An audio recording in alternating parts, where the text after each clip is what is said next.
जय श्री माता जी।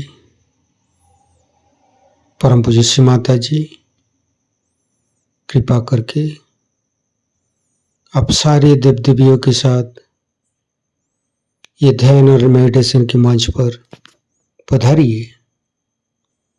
सभी संतों, सभी शुद्धात्मा, सभी देवदूतों, आप ही के साथ ध्यान करने के लिए उपस्थित हुई है। परम पूज्य श्री माता जी, कृपा करके आप सारे देव देवियों के साथ पधारिए और सभी संतों को, सभी शुद्धात्मा को निर्विचारिता स्थिति, ध्यान की स्थिति प्रदान कीजिए। माँ परम पूज्य श्री माता जी, आपके श्री चरण कमल पर कोटि कोटि नमन। कुंडली उठाकर बंधन लेंगे।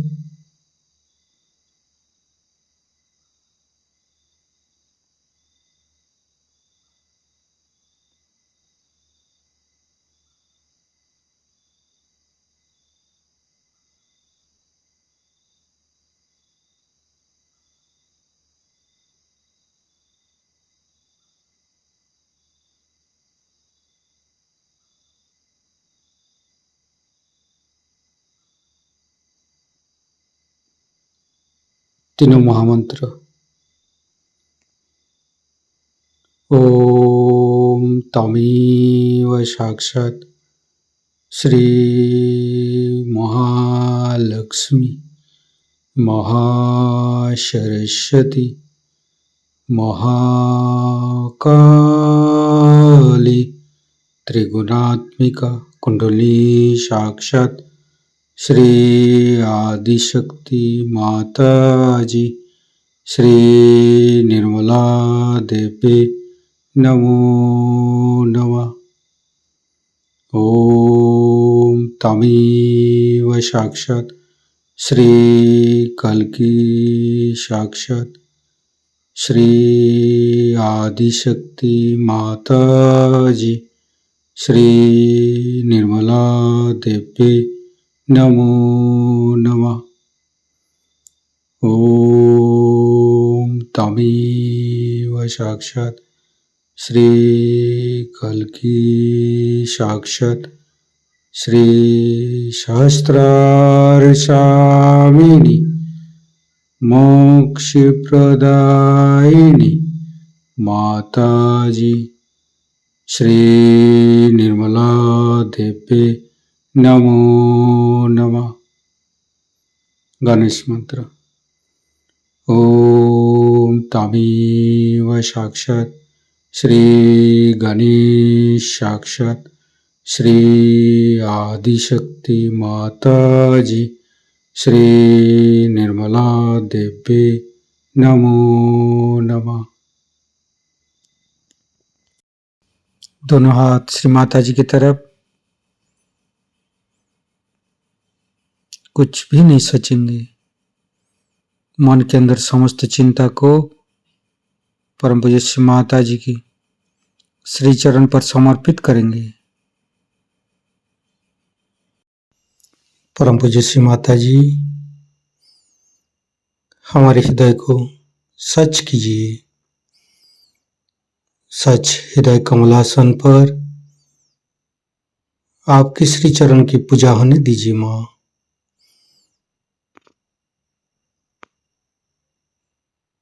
संपूर्ण चित्त मध्य हृदय पर परम पूज्य श्री माता जी की श्री चरण की शीतलता अनुभव करते रहेंगे। परम पूज्य श्री माता जी, हम अज्ञानी हैं। हमारी अज्ञानता के वश में यदि आपकी शान के खिलाफ कोई गलती हुआ हो, कृपा करके अब मुझे क्षमा कर दीजिए। माँ दोनों हाथों की अंगुली के ऊपर चैतन्य लहरें अनुभव करते रहेंगे।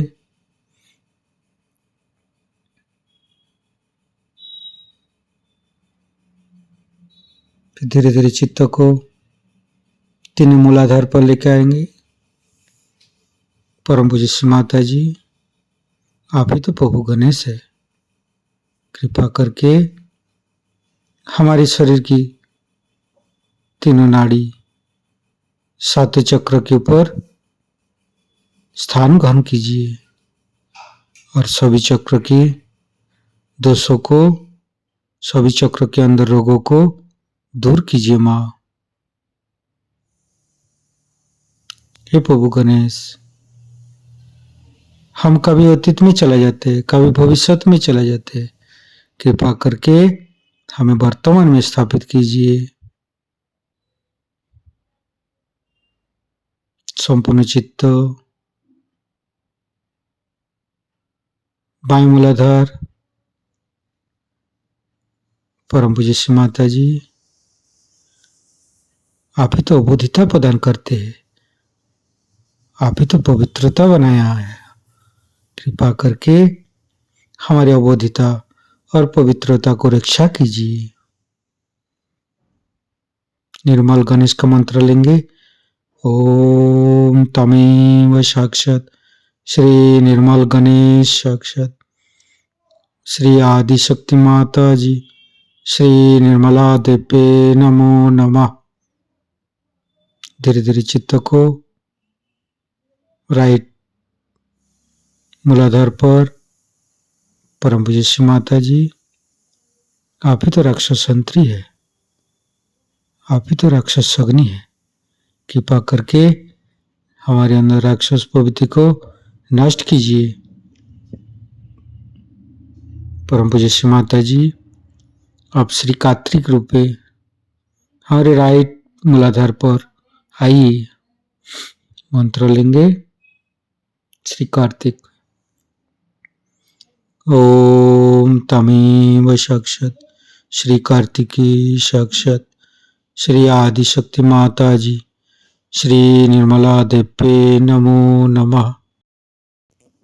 धीरे धीरे चित्त को मध्य मूलाधार,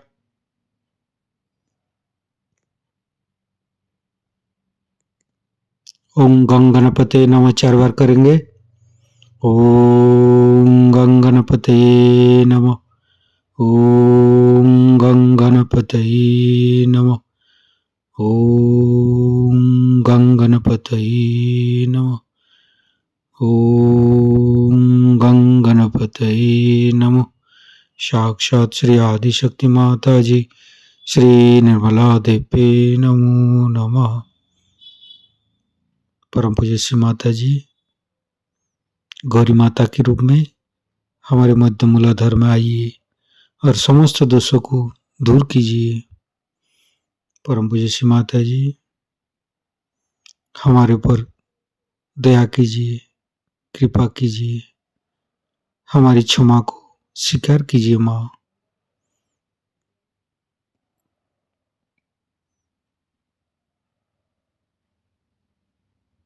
गणेश गौरी माता की मंत्र लेंगे। ओम तमेव साक्षात श्री गणेश गौरी माता साक्षात श्री आदिशक्ति माता जी श्री निर्मला देवे नमो नमः। धीरे धीरे चित्त को तीनों स्वादिष्ठान, तीनों नाभि, तीनों हृदय, तीनों विशुद्धि, लेफ्ट विशुद्धि, परम पूज्य श्री माता जी, आपकी परम कृपा में हम शुद्ध आत्मा है। शुद्ध आत्मा निर्दोष है माँ। परम पूज्य श्री माता जी, आपकी परम कृपा में हम दोषी नहीं हूँ माँ। परम पूज्य श्री माता जी, आपकी परम कृपा में हम दोषी नहीं हूँ, निर्दोष हूँ माँ। परम पूज्य श्री माता जी, आपकी परम कृपा में हम निर्दोष हूँ। फिर धीरे धीरे चित्त को राइट विशुद्धि। श्री माता जी, हमारे बानी की माधुर्य आप ही है माँ। आप ही तो हमें वाणी की माधुर्य प्रदान करते हैं माँ। कृपा करके हमारी राइट विशुद्धि पर माँ जसोदा और विट्ठल रुक्मणी रूप में आइए। संपूर्ण चित्त राइट विशुद्धि पर गणेश अथर्वशीर्ष पाठ करेंगे। ओम नमस्ते गणपतये तमेव प्रत्यक्षं तत्त्वमसि तमेव केवलं कर्तासि तमेव केवलं धर्तासि तमेव केवलं हर्तासि तमेव सर्वं खल्विदं ब्रह्मासि तं साक्षादात्मसि नित्यं ऋतं वच्मि सत्यं वच्मि अवतं माम् अववक्तारम् अवसोतारम् अवदातारम् अवधातारम् अवानुचानमवशिष्यम् अवपश्चातात् अवपुरस्तात् अवोत्तरातात् अवदक्षिणातात् अवचोदातात् अवधरातात् सर्वतो मां पाहि पाहि समन्त्रात् तं वाङ्मयस्तं चिन्मयो तं आनन्दमयस्तं ब्रह्ममयो स्तं सच्चिदानन्दादित्योऽसि स्तं प्रत्यक्षं ब्रह्मासि स्तं ज्ञानमयो विज्ञानमयोऽसि सर्वं जगदं तत्तो जयते सर्वं जगदं तत्तोत्तिष्ठति सर्वं जगदं त्वयि लयमुच्यते सर्वं जगदं त्वयि पत्येति तं भूमिरापो नलो नीलो नमः स्तं चत्वारि वाक्पदानि स्तं गुणत्रयातीतो स्तं देहत्रयातीतो स्तं कालत्रयातीतो स्तं मूलाधारसितोत्सि नित्यं स्तं शक्तित्रयात्मक स्तं योगिनो ध्यायन्ति नित्यं स्तं ब्रह्मा स्तं विष्णु स्तं रुद्र स्तं इंद्र स्तं अग्नि स्तं वायु स्तं सूर्य स्तं चंद्रमा स्तं ब्रह्मभूर्भुवस्सुरं ज्ञानादि पूर्वमुच्चाय वर्णादि तदनंतर अनुसारो परतरो अर्धेन्दु उल्लसितं तारेण ऋतं एतत्तव मनुष्यरूपम् गकारो पूर्वरूपम् अकारो मध्यम रूपम् अनुसारो शान्तिरूपम् बिन्दु उत्तररूपम् नादं संधानं संगीता संधि शैषा गणेशविद्या गणकऋषि निश्चित गायत्री छंद गणपतिर्देवता ओं गं गणपतये नमः एकदन्ताय विद्महे वक्रतुण्डाय धीमहि तन्नो दन्ति प्रचोदयात् एकदन्तं चतुर्हस्तं पाशमङ्कुशधारिणं रदं च वरदं हस्ते बिभ्राणं मूषकध्वजं रक्तं लम्बोदरं शूर्पकर्णकं रक्तवाससं रक्तगन्धानुलिप्ताङ्गं रक्तपुष्पे सुपूजितं भक्तानुकम्पिनं देवं जगत्तारणमच्युतम् आविर्भूतं च सृष्ट्यादौ प्रकृते पुरुषोत्तरम् एवं ध्यायन्त्यो नित्यं स योगी योगिनो वर नमो बृहत्पतये नमो गणपतये नमो पमतपतये नमस्ते अस्तु लंबोदराय दन्ताय विघ्ननाशिने श्रीविसुताय श्रीवरदमूर्तये नमो नमः। साक्षात् श्री आदिशक्ति माताजी श्री निर्मला देवी नमो नमः। धीरे धीरे चित्त को मध्य विशुद्धि परम पूज्य श्री माता जी आप ही तो राधा कृष्ण है, कृपा करके हमारे गला पर आइए, समस्त दोषों को समस्त रोगों को दूर कीजिए माँ। संपूर्ण चित्त बुद्ध विशुद्धि पर रखेंगे। धीरे धीरे चित्त को प्राणाग्र वैकाग्र शास्त्रार परम पूज्य श्री माता जी हमारे अंदर अहंकार प्रति अहंकार को दूर करके हमारी ब्रह्मानंद को खोल दीजिए माँ। हमारी सहस्त्रार पर विराजमान होइए माँ। सहस्त्रार के साथ एक एक चक्र को जोड़ेंगे। लेफ्ट विशुद्धि, राइट विशुद्धि, मध्य विशुद्धि। माता जी हमें निर्विचारिता सिद्धि प्रदान कीजिए। दोनों हाथों पर सहस्त्रार पर परम चैतन्य का अनुभव करते हुए निर्विचारिता का मंत्र लेंगे।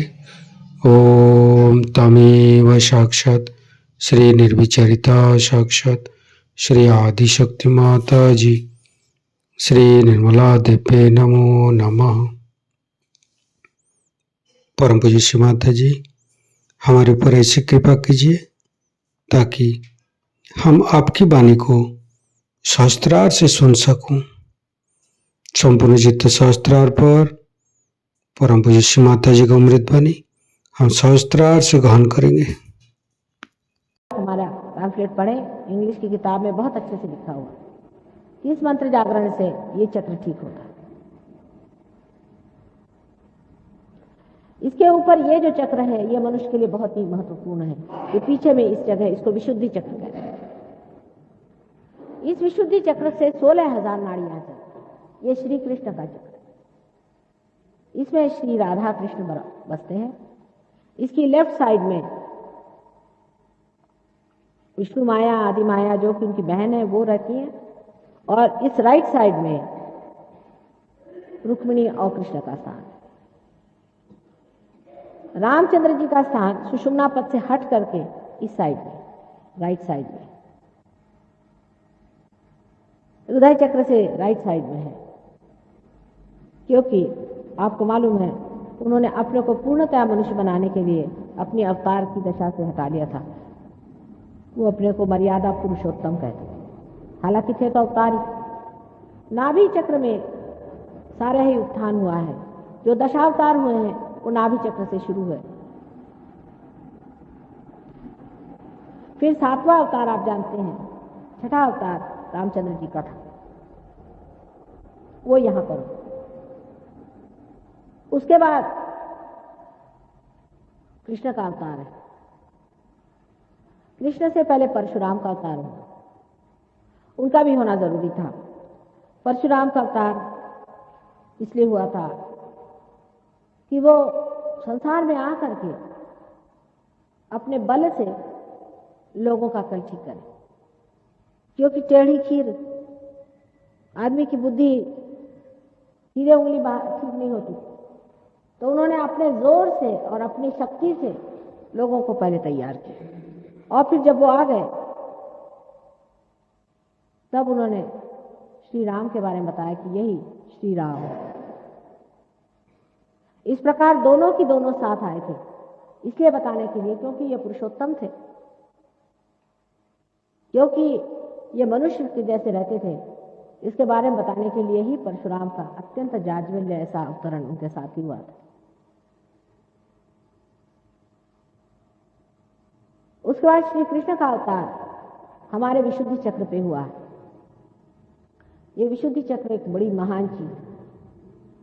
मनुष्य ने जब अपनी गर्दन जानवर से ऊपर उठा ली तब वो मानव हो गया, तभी ये चक्र घटित हुआ है। श्री कृष्ण जो है ये विराट स्वरूप है, समझ लीजिए ये एक विराट है, और इस विराट के अंदर आप छोटी छोटी पेशियां हैं। आप भी विराट के स्वरूप हैं। आप जब जागृत हो जाते हैं तो आप विराट से संबंधित हो जाते हैं। वही परमात्मा की शक्ति जिसे मैं कह रही हूँ, वही जो परमात्मा का साम्राज्य है, उसमें आप जागृत हो जाते हैं। सारी पेशियां इस तरह से जब जागृत हो जाती हैं तो पूरा विराट जागृत हो सकता है। ये विराट की शक्ति है। अब मोहम्मद साहब ने जो अल्लाह अकबर का नारा लगाया था वो इसका मंत्र है। आपको आश्चर्य, ये उंगलियां कान में डालकर, ये उसकी उंगलियां हैं। देखिए कितने कायदे की बातें वो कर गए। ये उसकी उंगलियां हैं, यही विशुद्धि की उंगलियां। अगर ये उंगली पकड़ जाए तो समझना चाहिए विशुद्धि चक्र पकड़ा। और आप अगर पूछेंगे तो बताएंगे भी कि हाँ मुझे मेरा गला खराब। इस उंगली को कान में डाल करके जब आप सर ऊपर करते हैं और अल्लाह अकबर कहते हैं, अकबर का मतलब विराट से होता है, तो एकदम विशुद्धि चक्र खुल जाता है। आपके देहरादून में विशुद्धि चक्र ज्यादा पकड़ा। इसके अनेक कारण हो सकते हैं, उसको आप समझ लें जो भी आपके अंदर हो। एक कारण ये हो सकता है कि आप जरूरत से ज्यादा सिगरेट पीते हो या तंबाकू खाते हो, उससे विशुद्धि चक्र पकड़ता है। दूसरा कारण यह हो सकता है कि आप गलत ध्यान धारणा करके और कोई गलत मंत्र कहते हैं, उससे भी विशुद्धि चक्र पकड़ता है। तीसरी चीज है कुछ सर्दी जुकाम का भी आपको ठीक से ख्याल न रहे और आप अब परहेजी जो चीजें वो खाते हो और अपने गले को खराब करते हो, उससे भी विशुद्धि चक्र पकड़ता है।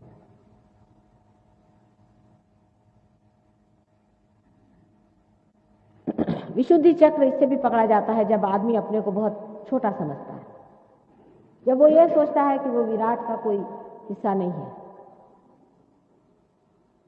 जब वो ये नहीं समझ पाता कि अगर वो बूंद भी है तो वो सागर हो सकता है, तब भी विशुद्धि चक्र पकड़ता है, जिसको कहते हैं न्यूनगंड, इंफीरियरिटी कॉम्प्लेक्स। पांचवी चीज है जब उसको माँ बहन का ख्याल नहीं रहता है, तब उसकी लेफ्ट विशुद्धि पकड़ जाती है।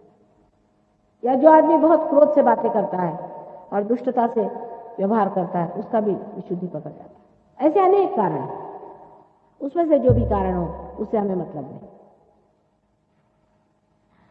गले में ऐसी कंठमालाएं पहन ले, कल एक साहब आए हुए थे, पता नहीं आज आए हैं कि नहीं, जिन्होंने कोई माला पहनी, आप ही, उनके साथ ही एक साहब बैठे हुए थे, तो हमने उनसे कहा कि आप माला निकालिए, तो नाराज हो गए। फिर बाद उन्होंने निकाल भी दी। फिर आपसे हमने पूछा, ये अपने चुपचाप पहने बैठे हुए थे अंदर में, तो हमने इनसे पूछा कि आपके पिताजी कहाँ हैं, उनका स्वर्गवास हो गया। मैंने कहा आपने कुछ पहना है? कल हाँ, उनकी दी हुई कोई चीज है।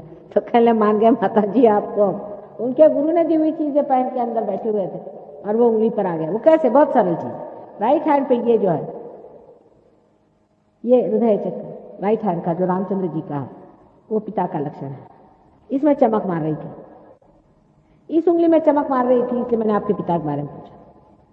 और वो इतनी जोर की चमक थी कि उससे मैं समझ गई कि कोई ना कोई उनकी दी हुई चीज आपने पहनी होगी, या आप भी समझ लेंगे। वो तो उन लड़कियों ने से ही बता दिया था, मैंने तो बताने पर लड़कियों ने आपसे बता दिया।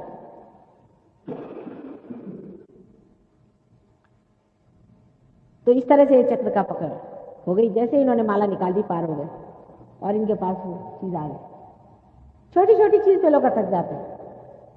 मैंने कहा भाई काशी का गंडा छोड़ दो, वही नहीं छोड़। हम आपको परम देने बैठे हैं, आप छोटी चीज को नहीं छोड़ रहे। अरे काशी के पंडे कैसे होते क्या पता नहीं, आपको मुझे बताना होगा।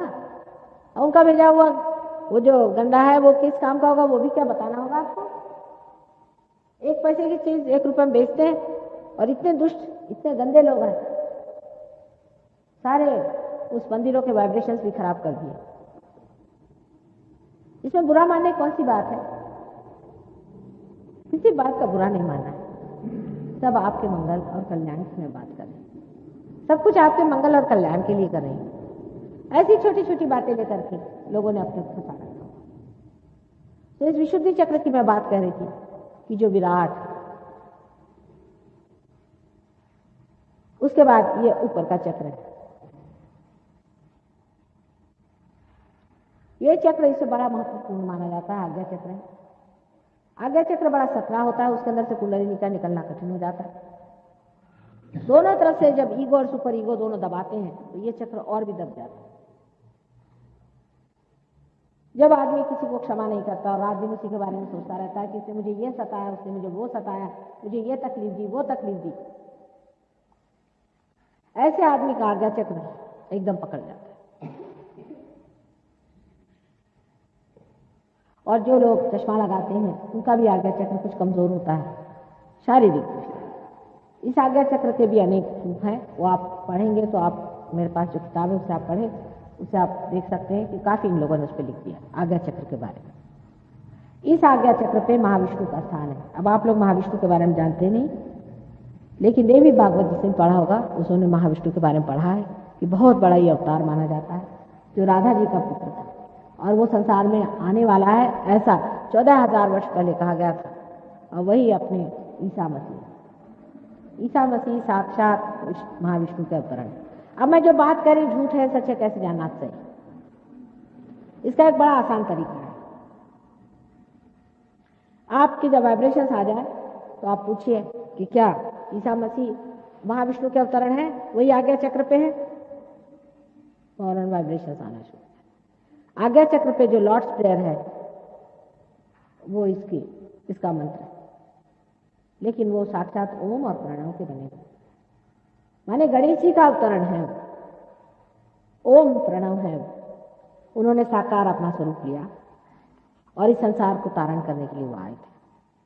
क्योंकि वो ओम और प्रणव है, उनकी मृत्यु जब भी हुई उसके बाद उनका पुनरुत्थान हुआ। और कृष्ण उनके पिता है, क्योंकि उन्होंने कहा था कि नैनम छिदन्ति शस्त्राणि नैनम दहति पावक, कि ये जो प्रणव है, जो ओम है, ये किसी चीज से भी कटता नहीं और किसी भी चीज से ये वहन नहीं होता है। उसकी सिद्धता करने के लिए महाविष्णु का अवतरण इस संसार में हुआ। कृष्ण उनके पिता थे, इसलिए उनको कृष्ण कहते हैं। और यशोदा जी का नाम रखने के लिए ही उनको राधा जी ने यीशु कहा। उनकी मां साक्षात राधा जी, महालक्ष्मी का अवतरण है। ये सब अपने ही हैं, लेकिन उनको जान लेना चाहिए। लेकिन प्रणव निराकार है, ओम निराकार है, और साकार निराकार लेकर के बड़ा झगड़ा लोगों ने खड़ा करा हुआ। इस मामले में थोड़ी सी जरूर बात करूंगी, नहीं तो ये भी एक झगड़ा बना ही रहेगा परमानेंट। और खासकर आप देहरादून में तो काफी इस पे मैं देखती हूँ, सनातन धर्म और आर्य धर्म आदि वगैरह काफी लेकर के मैं तू होती रहती है। हालांकि मिला किसी को भी नहीं, सदियों से चले आ रहे हैं दोनों झगड़े, मिला किसी को भी नहीं, किसी की भी तृप्ति मैंने देख पाई। अब निराकार साकार की बात थोड़ी सी समझा दें तो ये झगड़े भी खत्म हो जाए।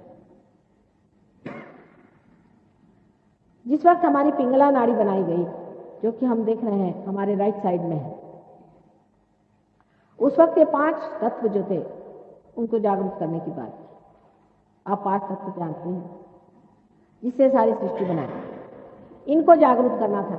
इसीलिए यज्ञ वगैरह हमारे वेदों में किए गए, श्रुतियां पढ़ी गई। यज्ञों में ये जो 5 तत्व है उसको जागरूक किया गया है, जैसे मैंने सवेरे बताया था आपसे। ये 5 तत्व जागरूक करना जरूरी थे। अग्नि को जागरूक करना था, पानी को जागरूक करना था, क्योंकि इनकी जागृति के कारण ही मनुष्य उनको इस्तेमाल कर सकता था। उसके बाद ही खेती बाड़ी शुरू हुई। आपका साइंस भी उसी वजह से मनुष्य के दिमाग में आया। अगर हमारी पिंगला नाड़ी अगर जागरूक न होती तो हम कभी भी साइंस न खोज पाते, न ही हम ये समझ पाते कि इन 5 तत्वों को हम किस तरह से इस्तेमाल करें, बिजली कैसे बनाएं और किस तरह से हम इस अग्नि को इस्तेमाल करें। अग्नि का तक हमें पता ना आता कि हम अग्नि भी न बना पाए। ये सब हम बना सके, इसलिए राइट साइड की पूजा होती रही, इसीलिए यज्ञ होते रहे। और निराकार में ही, क्योंकि ये 5 शक्तियां, इसलिए निराकार की पूजा होती उस जमाने में। लेकिन उसमें जब आगे लोगों ने सोचा कि अब जागरूक कर दिए, अब आगे क्या, तो फिर मनन की चीज शुरू हुई। तब फिर सेंट्रल पाथ पे आ गए। जब सेंट्रल पाथ पे सुषुम्ना नाड़ी पे चढ़ना शुरू हुआ तो उन्हें दिखाई देने लग गया कि इस जगह ये देवता बैठे हुए हैं और ये देवता हैं। और ये जो 5 तत्व बने हैं, इसी से इन चक्रों की बॉडीज भी बनी हुई, इनकी जो शरीर रचना है ये इन्हीं 5 तत्वों से बनी है। तो जब इन्होंने इन तत्वों को जानना शुरू किया तो देखा कि इनके देवता, तब इन्होंने मनन विधि में उन देवताओं को जानना शुरू किया, एक के बाद एक के बाद एक के बाद। तब इन्होंने कहना शुरू कर दिया कि नहीं, ये साकार भी इनकी चीज आती है। निराकार से साकार पे लोग उतरने लगे। जैसे जैसे चेतना बढ़ती गई वैसे वैसे आने लगे। उसके बाद जो साकार पे आ गए उनका जो हाल हो गया आप जानते हैं। इसकी पूजा कर, उसकी पूजा कर, रिचुअलिज्म आ गया, अंधश्रद्धा आ गई, धर्मांधता आ गई, बड़ा बुरा हाल हो गया। तब फिर एक बड़ा भारी आंदोलन हुआ। इतना ही नहीं, मोहम्मद साहब जैसे लोग संसार में पैदा हुए, क्राइस्ट संसार में आए, इन्होंने सबने कहा कि निराकार ही की पूजा, साकार को खत्म करो। हालांकि बड़ा गोपनीय है सब कुछ लिखना, बाइबल में लिखा हुआ है कि जो कुछ पृथ्वी ने बनाया हुआ है और जो कुछ आकाश ने बनाया है उसका प्रतिरूप न बनाइए। ये बड़ी मार्मिक चीज है, इसको अगर ईसाई लोग समझे तो समझ ले कि मूर्ति पूजा क्या है। अब पृथ्वी ने कौन सी चीज बनाई हुई बताइए आप, उसकी प्रतिरूप करके उसकी पूजा नहीं करना चाहिए। पृथ्वी ने जितने भी स्वयंभू लिंग है ये बनाए हुए हैं। अभी ईसाइयों से कहिए कि जितने स्वयंभू लिंग है ये पृथ्वी ने स्वयं बनाए हैं और इसके प्रतिरूप आप कोई भी बनाए वो पूजनीय होता ही नहीं क्योंकि इम्परफेक्ट है। इसका भी एक कोएफिशिएंस होता है, इस आकार का भी एक कोएफिशिएंस होता है। उस आकार के कारण ही चैतन्य बहता है और हुबेहूब वैसा आकार बनाना असंभव। और जो बनाता है वो भी रियलाइज सोल होना चाहिए और वो उसे बेचना नहीं चाहिए उसको। इसलिए जितनी भी मूर्तियों की हम पूजा करते हैं अधिक सब इस हिसाब से 0। अब आप जाकर के देखें, रंजना का एक गणेश जी है, बिल्कुल गणेश के रूप है, बिल्कुल गणेश का, और ये पृथ्वी के अंदर से निकले हुए, किसी ने उनको हाथ भी नहीं लगाया। अभी अनादिकाल से बात चली आ रही, मैं खुद देखने गई, इतने वाइब्रेशन उस गणपति में है जैसे कि कोई जागरूक वहां समाधि लगाई हुई हो, इस तरह से उनमें जागरूक वाइब्रेशन आते हैं। इसीलिए कहा गया था कि उसके प्रतिरूप मूर्ति न बना। अब हम लोग हैं, इसको देखिए वही मूर्ति बनाने बैठ जाता, हर एक चीज की मूर्ति बना करके बैठ गए, उसको पूजने बैठ गए। उसका कोएफिशिएंस है या नहीं, उसमें चैतन्य है या नहीं, वो जागरूक है या नहीं, इसको तो हम देखते हैं। इसलिए मूर्ति पूजा का खंडन इस तरह से उन दिनों में ईसा मसीह के समय में हुआ, क्योंकि मूर्ति का मतलब यह गए वहां पर पैर पड़ना शुरू कर दिया, ये करना। अब काबा के अंदर जो पत्थर है वो साक्षात शिवलिंग है, पृथ्वी से निकला हुआ शिवलिंग है वो, उसे मोहम्मद साहब जानते थे।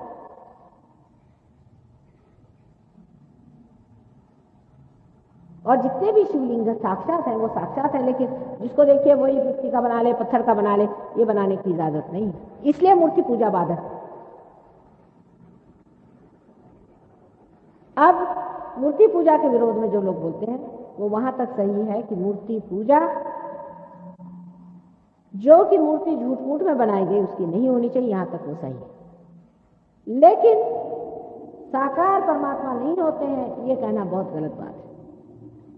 इसका मतलब है आपने वन साइडेडनेस ले ली। उसकी वजह दूसरी थी कि जब साकार की पूजा लोग करने लग गए तो लोगों ने देखा कि इस कदर वो गलत हो गए। समझ लीजिए कि हम आपसे कहें कि आप शहद को खोज लाएं, तो हम आपसे कहें पहले फूलों का वर्णन कहें कि फूल ऐसा होना चाहिए या ऐसा फूल मिलेगा उसमें शहद मिलेगा। आप गए देख के चले, हाँ भाई फूल मिल गया, आप फूलों की पूजा करने लगे। शहद आपको नहीं मिलेगा, बातचीत से शहद नहीं मिल सकता।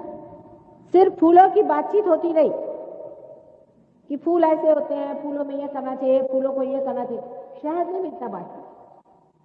तो उन्होंने कहा कि फिर भाई शहद नहीं मिला, चलो शहद की बातचीत कर। तो दूसरी बातचीत शुरू कर दी निराकार की, वो भी बातचीत ही बातचीत है, दिमागी जमा कर। आप चाहे शहद की बात करो चाहे फूल की बात करो, आपको शहद नहीं मिल सकता जब तक आप स्वयं ही मधुकर न हो जाए। जब तक आप स्वयं ही मधु को पाने के योग्य न हो जाए तब तक आपको शहद नहीं मिलेगा। फूल भी जरूरी है और शहद भी जरूरी है, और शहद को पाने के लिए आपका भी वो होना जरूरी है जिसे मधुकर कहते हैं।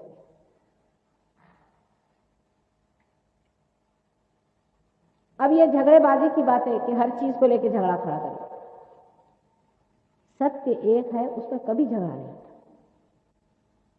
अब उस जमाने में, जो पहले जमाने में जबकि सिर्फ हम अपने 5 तत्वों को प्रबुद्ध कर रहे थे, उस चीज को लेकर के और आज झगड़ा खड़ा करने की कोई जरूरत नहीं। जो बीच की बात हो चुकी है यह भी बिल्कुल सही है कि परमेश्वर अवतार स्वरूप होते हैं, वो अवतार लेते हैं संसार में आ करके और मनुष्य का उद्धार करते हैं। यह भी बिल्कुल सनातन बात है। और यज्ञ करना भी सनातन बात है, जिसके कारण आप ये 5 एलिमेंट्स हैं अपने अंदर उसकी शुद्धि करें क्योंकि अगर आपके चक्र शुद्ध नहीं हुए तो मेरा कहना भी व्यर्थ हुआ। वो भी जरूरी चीज है और आत्मा का जानना भी जरूरी है। अगर इसको समझ ले तो सारा झगड़ा खत्म हो जाए और व्यर्थ की बकवास कर करके हजारों किताबें लिख करके जिस तरह से आप लोगों ने झगड़ा खड़ा कर दिया है वो सब बेकार। अब कल ही एक साहब आए थे तो कह ले मैं गायत्री मंत्र कहता हूँ। भाई क्यों कहते हैं आप गायत्री मंत्र? वो पार नहीं हो पा रहे। मैंने कहा कि अच्छा आप कहिए कि आप गायत्री देवी के बारे में पूछें। कहले हम तो मानते नहीं वो साकार होती। अरे आप मानते नहीं तो किस आधार पे नहीं मानते? क्योंकि आप आर्य समाजी फैमिली में पैदा हो गए, आप आर्य समाजी बन गए। मनुष्य की स्वतंत्रता कहाँ गई? क्योंकि आप हिंदू पैदा हो गए, आप हिंदू बन गए। हो सकता था आप मुसलमान पैदा हो जाते, हो सकता था आप कहीं अफ्रीका में पैदा हो सकते थे। जब आपका पुनर्जन्म है ही तो आप कहीं भी पैदा हुए होंगे। शायद हो सकता है आप पूर्व जन्म में बड़े कट्टर मुसलमान होंगे और आज बड़े कट्टर आप ब्राह्मण बने बैठे, हो सकता है। और होता ही है, एक अति से आदमी दूसरी अति में हमेशा उतरता है। एक कट्टरता को लेकर चलता है तो दूसरी कट्टरता में उतरता है। सत्य कट्टर नहीं है, सत्य साक्षात। इसका साक्षात कराना चाहिए। सूझबूझ इसमें है, सुज्ञता इसमें है, इसमें विस्तार कि वो जो सत्य है उसे हमें पाने का है, उसी को हमें लेने का है और असत्य हम नहीं चाहते। आज यही हो रहा है। आपके जो जवान बच्चे हैं ये परमात्मा पे विश्वास नहीं करते। उनको मेरी बात भी बेकार लगती शुरू में। सभी विश्व में ये बात आप ही की बात ये नहीं, आपसे कहीं अधिक और जगह ये हो गया, कहीं अधिक और जगह हो गया है कि जहां लोगों ने परमात्मा से विश्वास छोड़ दिया। अल्जीरिया के एक हमारे शिष्य हैं, इंजीनियर हैं, वो हमारे पास आए थे, मुसलमान हैं वो लोग सब। वहाँ के जितने भी पढ़े लिखे लड़के हैं, इंजीनियर, डॉक्टर्स, आर्किटेक्ट्स वगैरह, उनको परमात्मा में विश्वास नहीं। उनमें से ये महाशय जी थे। ये किसी तरह से हमारे पास आ गए और पार हो गए। एक विश्वास को धर्मांधता से निकल करके और अविश्वास के और जब मनुष्य झुकता है तो बीचों बीच सहयोग से पकड़ सकता है। जब उन्हें साक्षात हो गया, आज उन्होंने 500 वहां अपने डिसाइपल्स बनाए हुए अल्जीरिया में, जो कि मुसलमान, जो कि विष्णु की भी पूजा करते हैं और मोहम्मद को भी जानते हैं। इसलिए नहीं कि मैंने कहा है, उसके बगैर काम ही नहीं बनता। अगर आपके पेट के कैंसर है और अगर आप धर्मांध हैं तो आपको मोहम्मद साहब का नाम लेना पड़ेगा। आप नहीं लीजिएगा तो मैं ठीक नहीं कर सकता। और अगर आप मुसलमान हैं और आपको कैंसर है पेट का तो आपको दत्तात्रेय जी का नाम लेना पड़ेगा और विष्णु जी का नाम लेना पड़ेगा, चाहे आप मुसलमान हो चाहे कोई। किसी का कोई ठेका नहीं होता है कि ये भगवान मेरे हैं, वो भगवान मेरे हैं। उनको समझा नहीं, बूझा नहीं और बना लिया। अब तो धर्म का राजकारण जब बन गया तो अब तो भगवान ही बेचारे। जो लोग राजकारण में धर्म लाके बात करते हैं उनसे पूछे आप क्या धर्म के बारे में कुछ जानते भी हैं? धर्म का राजकारण नहीं बन सकता।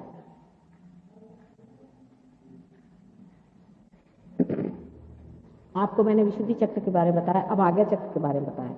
जब कुंडलिनी आज्ञा चक्र को छेदती है तब आप निर्विचार हो जाते हैं, निर्विचारिता आप में बैठ जाते हैं। यह भी चक्र यहां बहुत पकड़ता है। पता नहीं क्यों आप क्षमाशील कम है। क्षमा करना चाहिए, क्षमाशील होना बहुत जरूरी है, क्योंकि अगर हम क्षमाशील नहीं तो परमात्मा भी हमें क्षमा नहीं करेगा। हमें बहुत तकलीफें होती हैं दुनिया में, माना है, लेकिन हमको क्षमा करना चाहिए, इससे परमात्मा भी हमें क्षमा करे। नहीं तो परमात्मा क्यों हमारी गलतियां क्षमा करेगा?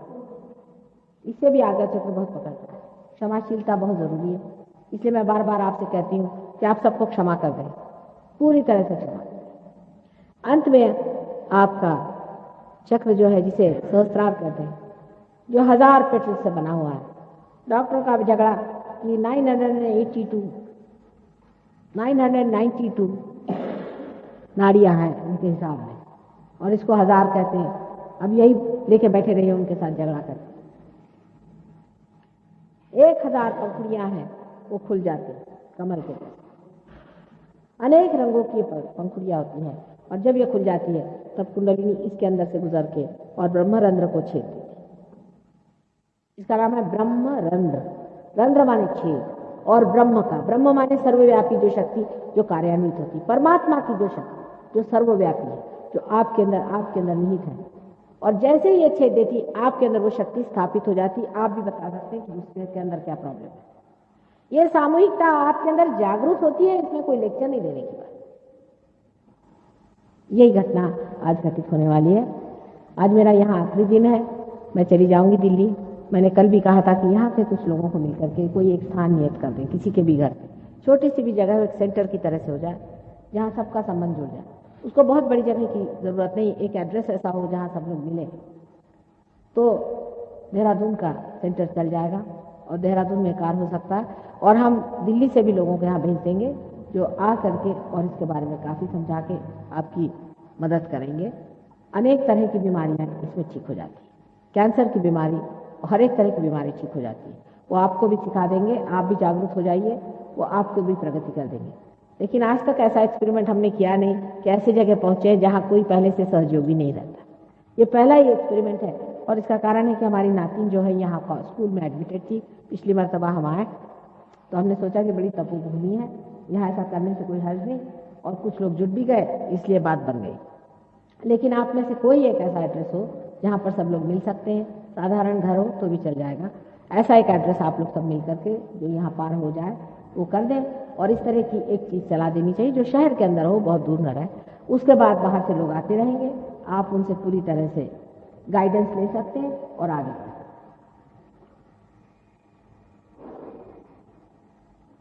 अभी ये साहब बैठे, इन्हीं का अनुभव देखिए, सवेरे इनके वाइब्रेशंस नहीं आ रहे और किसी तरह से रुकावट हो रही थी।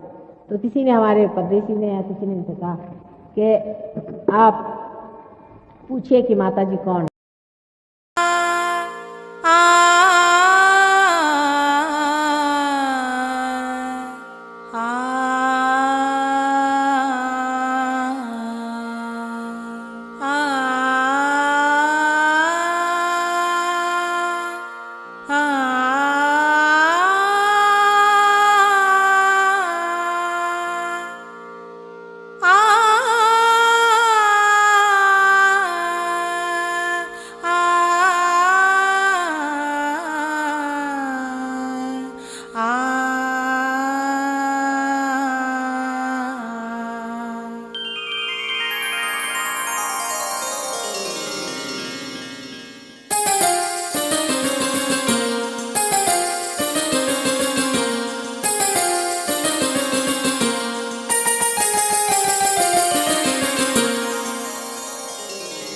सुघर मधुर पुनि बंसी बजाई, सुघर मधुर पुनि बंसी बजाई, सुघर मधुर पुनि बंसी बजाई। धाम काम त्यजी सब सखी आई, धाम काम त्यजी सब सखी आई, सुघर मधुर पुनि बंसी बजाई।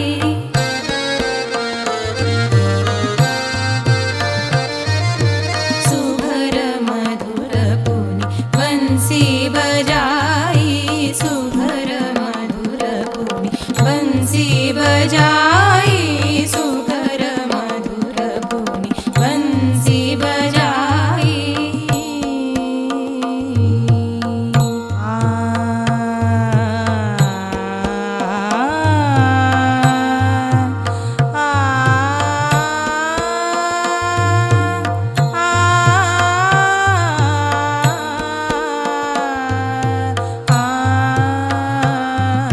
सुघर मधुर पुनि बंसी बजाई, सुघर मधुर पुनि बंसी बजाई, सुघर मधुर पुनि बंसी बजाई, सुघर मधुर पुनि बंसी बजाई।